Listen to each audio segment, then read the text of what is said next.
नमस्कार, बहुत बहुत स्वागत करते हैं आपका। भारत लाइव है और गेम समझिए में हम फिर से एक सुबह आपके सामने हाजिर हैं। आज गेम समझिए में हालांकि बातें अविश्वसनीय हैं, लेकिन कहीं ना कहीं इसके पीछे का कोई तर्क है और जिस तर्क के आधार पर हम ये बात आपको बताने आए हैं कि नीतीश कुमार का तख्ता पलट का पूरा स्क्रिप्ट रेडी था, हो भी गया रहता, लेकिन अचानक से इस पर विराम लग गया और पूरा का पूरा प्लानिंग ध्वस्त हो गया। ये कैसे, क्या हुआ था और क्या थी रणनीति, ये सब चीज़ हम बताएंगे। लेकिन उससे पहले आपको बता दें कि आपको पता है कि बिहार में 243 सीटों वाले विधानसभा में यदि आपके पास 122 सीट है तो आप सत्ता पर काबिज हो सकते हैं। नीतीश कुमार की रणनीति रही और नीतीश कुमार इसी रणनीति के तहत अब तक आपने देखा होगा कि पिछले 18 वर्षों से बिहार की गद्दी पर काबिज हैं। अब नीतीश कुमार वो पसंगा हैं कि जिनके बिना न इस पार न उस पार, दोनों खेमे में से कोई भी सरकार नहीं बन सकती है। तो ऐसे में नीतीश कुमार करेंगे क्या? नीतीश कुमार की रणनीति को यदि आपको समझना होगा तो नीतीश कुमार की रणनीति को समझने के लिए आपको 2-3 बातें बहुत मजबूती से समझनी होगी। और ये समझना होगा कि अगर आंकड़ों की दृष्टि से आप देखें तो कहीं ना कहीं नीतीश कुमार के पास वो सारी चीज़ें, संभावनाएं मौजूद हैं जो उन्हें मुख्यमंत्री की कुर्सी पर बनाए रखेगी। लेकिन अगर नीतीश कुमार को इस कुर्सी से हटाना हो तो करना क्या पड़ेगा? करना ये पड़ेगा कि नीतीश कुमार को या तो इतना कमज़ोर कर दिया जाए कि वो उस पसंगा के लायक नहीं हो, खंड खंड तोड़ दिया जाए या कई खेमेबाजी कर दी जाए। जदयू में खेमेबाजी आपको सुनने को मिल रही होगी और इस खेमेबाजी से क्या हो रहा है ये भी आपको समझ में आ गया होगा। एक तरफ जहां गुटबाजी की चर्चा चल रही है, कहा यह जा रहा है कि कम से कम 2 गुटों में तो पार्टी सीधे नजर आ रही है। एक गुट जो नीतीश कुमार के बगल में खड़ा है और दूसरा गुट नीतीश कुमार के सामने खड़ा है। एक गुट जिसका नेतृत्व कहा जा रहा है कि अशोक चौधरी कह रहे हैं। अशोक चौधरी के घर पर आप जाइएगा, उनके आवास पर, सरकारी आवास पर, तो वहाँ आपको कई मंत्री, कई नेता जदयू के नजर आ जाएंगे, अलग अलग पार्टियों के नेता भी नजर आएंगे, क्योंकि अशोक चौधरी राजनीतिक रूप से काफ़ी सशक्त और कहा जाता है कि पावरफुल नेता हो गए हैं आज के डेट में, जब वो नीतीश कुमार के साथ खड़े नजर आते हैं। नीतीश कुमार के हर कार्यक्रम में आप देखते होंगे कि उनके पीछे खड़े रहने वालों में नंबर 1 जो व्यक्ति हैं वो अशोक चौधरी हैं। तो वहीं उनके सामने खड़े ललन सिंह भी कम नहीं हैं। ललन सिंह को भी इस बात का अहम है, इस बात का उन्हें दम्भ है कि वो नीतीश कुमार के बाल सखा हैं। नीतीश कुमार के साथ उन्होंने अपने राजनीति की शुरुआत की थी और नीतीश कुमार और वो 2 नहीं हैं। लेकिन बदली हुई परिस्थिति में जब से नीतीश कुमार एनडीए छोड़ करके महागठबंधन की तरफ से आए हैं, तब से कई रस रंग देखने को मिले हैं। लालू प्रसाद और नीतीश कुमार की दोस्ती आप समझ सकते हैं कि किस बिना पर है। नीतीश कुमार मुख्यमंत्री बने रहें और लालू प्रसाद सत्ता में रहें, इस आधार पे दोनों में कहीं ना कहीं ये दोस्ती हुई है। इस दोस्ती को लेकर के, स्वार्थ की दोस्ती को लेकर के कई लोग अपने अपने हिसाब से अपनी रोटियां सेक रहे हैं। आपको बता दें कि सत्ता में बने रहने के लिए आपने देखा होगा कि कितनी कुर्बानियां, कितना त्याग और कितना बर्दाश्त तेजस्वी यादव और राष्ट्रीय जनता दल कर रही है। तो वहीं नीतीश कुमार भी अपनी कुर्सी पर बने रहने के लिए अलग अलग तरह से एक्ट करते हैं। इस एक्ट में जितना भी वो एक्ट कर रहे हों, लेकिन कुछ उनको एक्सपोज भी कर देता है। जैसे अशोक चौधरी और ललन सिंह के बीच में जो कुछ भी हुआ, हालांकि दोनों ही इनकार करते हैं। यहाँ तक कि कल आपने बरबीघा में देखा होगा कि किस तरह से अशोक चौधरी ने इस पूरे मामले को सिरे से खारिज करते हुए कहा कि वो ललन सिंह को बड़ा भाई मानते हैं, वो जो आदेश देंगे वो सिरोधार्य रहे। लेकिन क्या अशोक चौधरी ने जो बातें कही, बात वैसी ही है? मीडिया में जो बातें आई, राजनीतिक गलियारे में जो चर्चा है, या जहां ये घटना हुई वहां कानाफूसी जो शुरू हुई है, क्या वो गलत है? हम इस पर नहीं जाएंगे। हम सीधे बात करेंगे कि हम जो बात कर रहे थे कि नीतीश कुमार के तख्ता पलट का फॉर्मूला रेडी था, नीतीश कुमार का तख्ता पलट हो भी जाता, लेकिन इस बीच में हुआ क्या? स्क्रिप्ट ज़बरदस्त लिखा गया था, लेकिन सरकार बच गई। कैसे बची, क्या था स्क्रिप्ट, हम आपको बताते हैं। सबसे पहले तो ये जानना जरूरी है कि नीतीश कुमार और राष्ट्रीय जनता दल का जो गठजोड़ हुआ है, जिसमें और भी 4 दल शामिल हैं, उनकी भूमिका क्या है। नीतीश कुमार के साथ शामिल राष्ट्रीय जनता दल के पास 79 सीटें हैं, 79 सीटें हैं। तो वहीं कांग्रेस के पास 19 सीटें हैं और वाम दलों के पास संयुक्त रूप से 16 सीटें हैं। ये सब मिलाकर ही 114 सीटें होती हैं। और नीतीश कुमार के अगर उन 45 सीटों को जोड़ दिया जाए तो ये सीट 160 के आसपास हो जाती है। ऐसी स्थिति में आप ये कह सकते हैं कि ये 122 के आंकड़े से बहुत ज़्यादा है। तो क्या नीतीश कुमार इसके बावजूद भी मुख्यमंत्री की कुर्सी से बेदखल किए जा सकते हैं? बिल्कुल किए जा सकते हैं। इसके लिए नीतीश कुमार को कमज़ोर करना पड़ेगा और नीतीश कुमार से वो गेम करना पड़ेगा जो कई राज्यों में आज़ादी के बाद से होता आया है।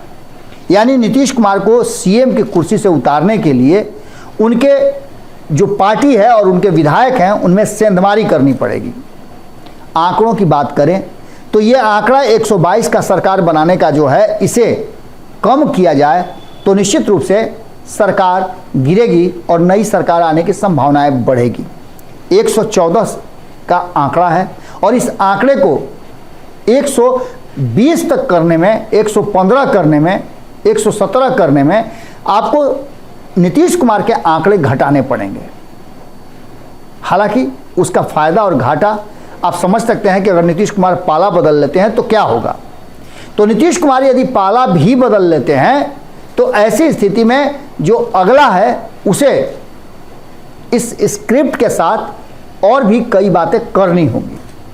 सबसे पहली बात तो ये करनी होगी कि जो 78 विधायक हैं, उन 78 विधायकों में नीतीश कुमार इतने न रह जाएं कि उन 78 विधायकों के साथ वो फिर से वापस चले जाएं।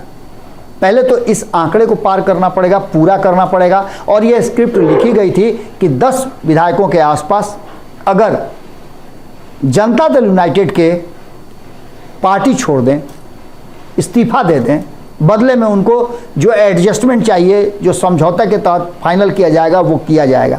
ये कोई पहली बार नहीं हुआ है। अभी हाल फिलहाल में आपके पास बहुत दूर कहाँ जा रहे हैं, मध्य प्रदेश और महाराष्ट्र आपके सामने उदाहरण है।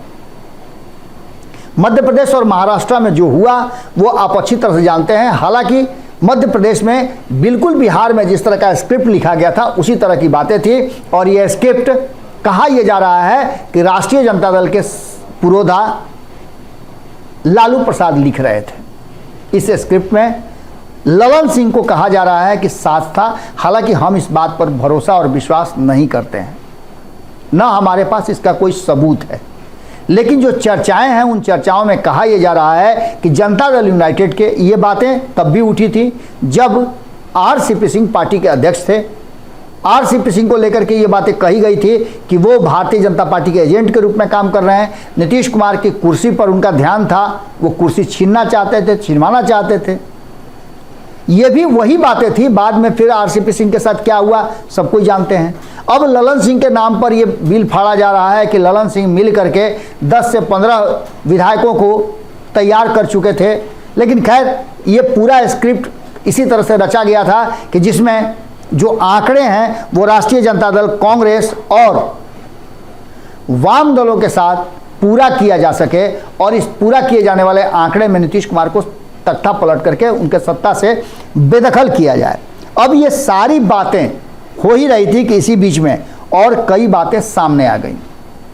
कहा यह जाने लगा कि नीतीश कुमार के पीछे ये सब कुछ चल रहा था। इसी बीच में नीतीश कुमार और ललन सिंह जो एक साथ चल रहे थे, उस बीच में एंट्री होती है अशोक चौधरी की और अशोक चौधरी कहीं ना कहीं इसमें एंट्री मार करके मामले को डाइल्यूट कर देते हैं। और इतना ही नहीं, जब इधर ये बात होती है तो सवर्णों को जो राष्ट्रीय जनता दल में हैं, आपको पता है, हमने आपको पहले भी बताया था कि जब नीतीश मंत्रिमंडल का गठन हुआ उसमें 2 सवर्णों को राष्ट्रीय जनता दल की तरफ से जगह दी गई थी और दोनों अब मंत्रिमंडल से बाहर हैं।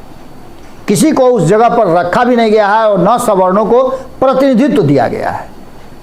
तो ऐसी स्थिति में नीतीश कुमार के पास ये वैलिड पॉइंट बनता है कि राष्ट्रीय जनता दल को A to Z की पार्टी नहीं बनने देना और नहीं बनने दिया।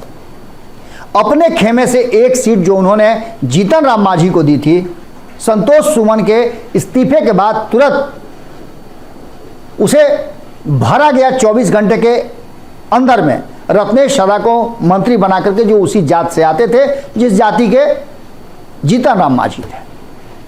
तो आप इस बात को अच्छी तरह से समझ सकते हैं कि नीतीश कुमार कितना अवेयर रहते हैं और उनकी कुर्सी उनके लिए कितना प्यारी है। अगर इस तरह का भनक लगा तो निश्चित रूप से नीतीश कुमार के पास एक पॉइंट था और उस पॉइंट को उन्होंने रेज कर दिया। उन्होंने ये संदेश दे दिया कि सवर्ण राष्ट्रीय जनता दल में सुरक्षित नहीं है, आपस में ही क्लेश चल रहा है और ये अपने लिए रास्ता खोजें। ऐसी स्थिति में अगर सवर्ण उस पार्टी से इस्तीफा देकर के आ जाए तो फिर मामला इधर से उधर हो जाएगा और नीतीश कुमार फिर से भारतीय जनता पार्टी के साथ मिलकर के सरकार बना सकते हैं। ये पूरा पेचीदा मामला था, लेकिन इस मामले पर अचानक से तेजस्वी यादव ने विराम लगा दिया।